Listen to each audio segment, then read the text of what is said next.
Bienvenidos amigos y amigas a este cuarto día de nuestro desafío de los 40 días en la Cuaresma con la Biblia en la mano para reflexionar sobre diferentes temas relacionados con la Cuaresma y así ir conociendo también más la Biblia.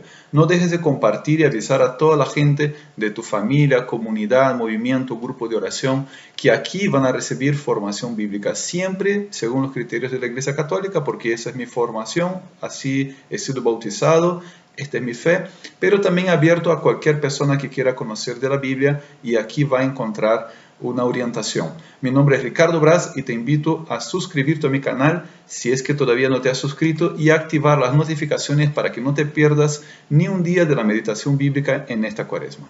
Una aclaración, algunas personas me preguntaron si el programa de lectura bíblica que estoy proponiendo es basado en las lecturas de la misa diaria, de la misa dominical y del tiempo de Cuaresma. No, es un itinerario propio mío que yo pretendo abarcar todos los grandes temas de la Cuaresma desde la Biblia, no necesariamente siguiendo la meditación que se hace en la liturgia. Nosotros, por ejemplo, ahora estamos hablando sobre la conversión. Quien ha visto el día 3, el día de ayer, ha visto una reflexión sobre la conversión. Pero hablaremos luego sobre el ayuno, la penitencia, las tentaciones, el combate espiritual, la caridad, la oración, el significado del número 40, el significado de algunas cosas de la liturgia, los aspectos históricos, proféticos que hacen parte del camino cuaresmal, muchos temas durante 40 días. Es todo un programa de estudio bíblico que al mismo tiempo nos va a preparar mejor para la Semana Santa. Y también vamos a ir creciendo. Estoy tratando de mejorar la parte tecnológica. No es la prioridad por ahora, porque lo que importa ahora es el contenido que nosotros estamos meditando y transmitiendo. Lo importante es que tú te suscribas, aporta con tus comentarios, ponle OK, like en este video y sobre todo tengas la Biblia en la mano. Y hoy, a partir de hoy, te voy a pedir que también tengas algo para anotar. Si quieres, ponle pausa a este video. Siempre que quieras puedes poner pausa a este video. Si es que no has entendido, retrocede, escucha nuevamente la explicación. Siempre voy a poner una descripción del video. Así que vamos a tener acá un ambiente muy favorable para aprender. Vamos entonces al tema de hoy. Vamos a dar continuidad al tema de la conversión. Hablábamos de conversión como un cambio de rumbo, como un cambio de mentalidad, como un mirar más allá, más profundamente. La traducción que se usa es la correcta, porque así eso significa metanoia en griego, no significa arrepentimiento, significa un cambio de mentalidad, un cambio de vida. Nosotros dábamos una interpretación ayer un poco más literal, al pie de la letra, hablando de que ese cambio de mentalidad es un cambio de mirada de las cosas, poniendo a Cristo como horizonte de nuestra vida y perseguir ese ideal de ser hombres celestiales. No solamente hombres terrenales, sino que hombres transformados por el Espíritu Santo. Es una meta humanamente imposible, lo sabemos, pero para Dios nada es imposible. Él está con nosotros. Y hoy vamos a seguir hablando de la conversión, pero desde otro ángulo, desde esa óptica de Dios, cómo Dios obra en nosotros. Y la pregunta de hoy es, ¿por qué Jesucristo invitó a la conversión? Vamos a pensar en esa pregunta. ¿Por qué Él nos invitó a la conversión? Él mismo nos da la respuesta, parece simple, es porque se ha cumplido el tiempo, está cerca el reino de Dios. Esto lo leíamos ayer en Marcos 1:15 y nos habíamos centrado en conversión, pero siempre, ojo que ese es un criterio, siempre que estudiemos la Biblia debemos leer el contexto de los términos. ¿En qué contexto está esta palabra conversión? No solamente el contexto del versículo, sino que también de todo este momento narrativo en el que estamos encontrando este término y luego el capítulo y de pronto compararlo este capítulo con otros capítulos de otros evangelios. Así se hace un buen estudio bíblico, porque cada palabra en la Biblia tiene un contexto. Vamos a tratar de observar siempre el contexto histórico, las formas de expresión de la época para poder llegar al mensaje de la palabra de Dios para nosotros hoy. Entonces aquí en esta frase, se ha cumplido el tiempo, el reino de Dios está cerca, tenemos varios grandes temas bíblico-teológicos. Primero de ellos, el cumplimiento. Cumplimiento viene de una palabra griega no hay que tener miedo al griego, vamos a ir comentando algunas palabritas griegas, porque el griego es como que el papá, el abuelo de nuestros idiomas, ¿no? Entonces, cumplimiento viene de pleroma. Pleroma significa que se ha llevado a cabo.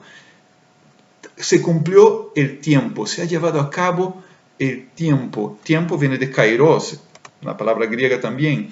Y esa expresión reino de Dios, que también la podemos encontrarla como reino de los cielos. Por ejemplo, en Mateo no dice reino de Dios, sino que reino de los cielos. Vamos a pensar en esos términos. Hoy día vamos a hablar sobre cumplimiento. Dios nos ha traído el reino. El reino de Dios ha venido en persona, es Jesús presente entre nosotros. Y si Dios nos ha traído su reino de modo presente en la persona de su Hijo, la gran pregunta de hoy y de mañana es esa. ¿Nos toca poner de nuestra parte? ¿Qué debo hacer? Entonces ya son varias preguntas. ¿Por qué Jesús nos invita a la conversión? ¿Nos toca poner de nuestra parte? ¿Qué debo hacer? Y si bien la respuesta ya está dicha, ¿no es cierto? Debo hacer convertirme, arrepentirme, cambiar de mentalidad, conocer lo que está más allá. Vamos a seguir descubriendo un poco más sobre esto.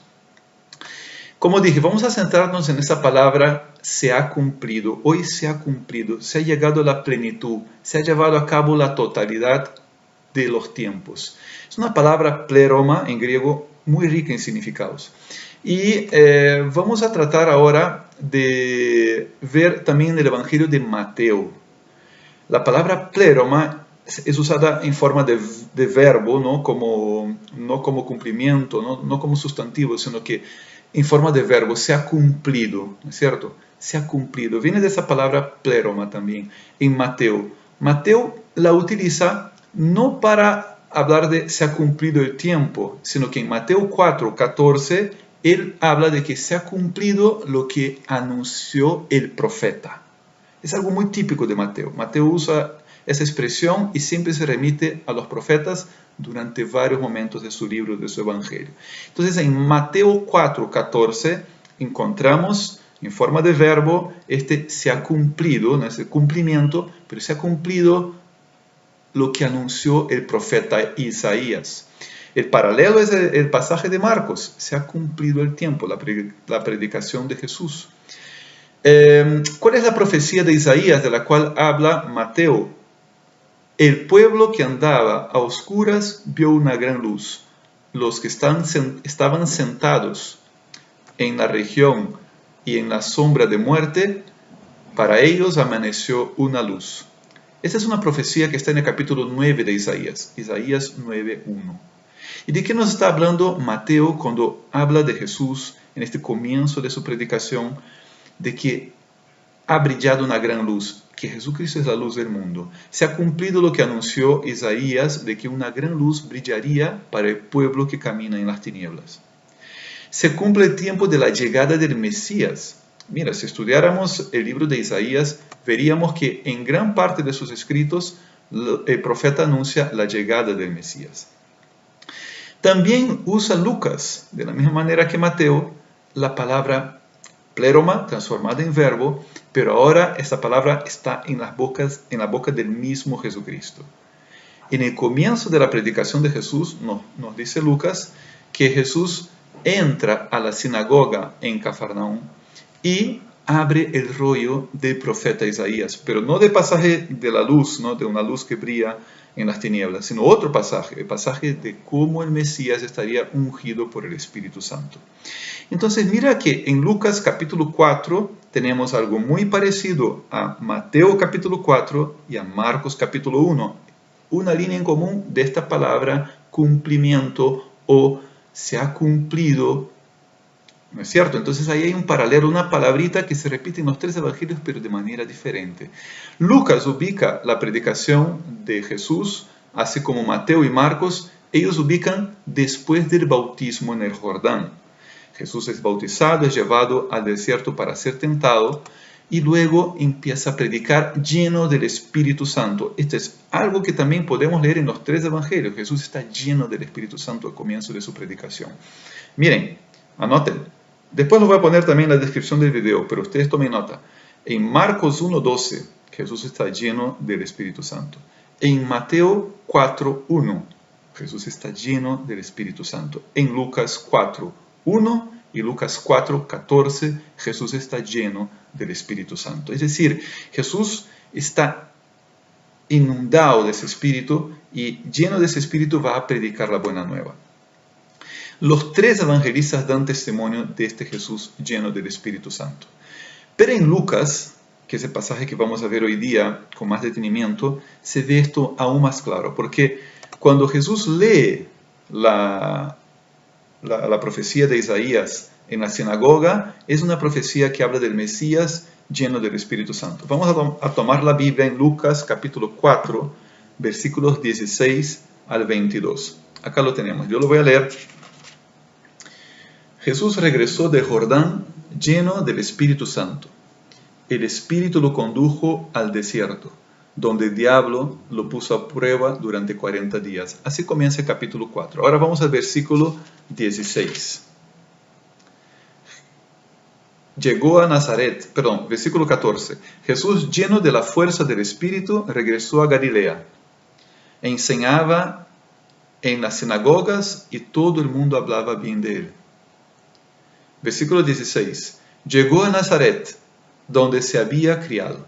Según su costumbre, entró en la sinagoga un sábado y se levantó para hacer la lectura. Le entregaron el libro del profeta Isaías y al desenrollarlo encontró el pasaje donde está escrito: El Espíritu del Señor está sobre mí, porque me ha ungido para anunciar la buena noticia a los pobres, para proclamar la liberación a los cautivos, a dar vista a los ciegos, a liberar a los oprimidos y a proclamar un año de gracia del Señor. Después enrolló el libro y se lo dio al ayudante y se sentó. Todos los que estaban en la sinagoga tenían sus ojos fijos en él y comenzó a decirles: Hoy se ha cumplido ante ustedes esta profecía. Es palabra de Dios. Hoy se ha cumplido esta profecía. Elementos claves de ese pasaje. Jesús se levanta y lee en la sinagoga. Jesús había esperado 30 años. A los 30 años, esa era la edad en la que los varones en Israel tenían permiso para leer y comentar una lectura en las sinagogas. Jesús había respetado las tradiciones de su pueblo. Segundo aspecto, Jesús lee un texto mesiánico de Isaías, un texto en el cual se anuncia los signos que obraría el Mesías para certificar su autoridad ante el pueblo. Estaría lleno del Espíritu Santo, sería el ungido, el enviado. ¿Para qué? Para dar la buena noticia a los pobres, anunciar a los cautivos la libertad, dar vista a los ciegos, hacer saltar a los cojos, anunciar un tiempo de gracia del Señor. Tercer aspecto, Jesús cierra el rollo e interpreta esa profecía de una forma única e irrepetible, como nadie antes había hecho. Hoy se ha cumplido esta escritura. Se ha cumplido en Él. Él está lleno del Espíritu. El Espíritu del Señor está sobre mí, decía Isaías, ¿no? Él es el enviado para anunciar la buena noticia. Él es el que iba a demostrar con signos el poder de Dios, ese tiempo de gracia. Él es el Mesías. Se ha cumplido, es el tiempo propicio, es el hoy de la salvación, porque el Mesías está presente entre nosotros. Vamos a hacer algunas preguntas, siguiendo con las preguntas para seguir mañana.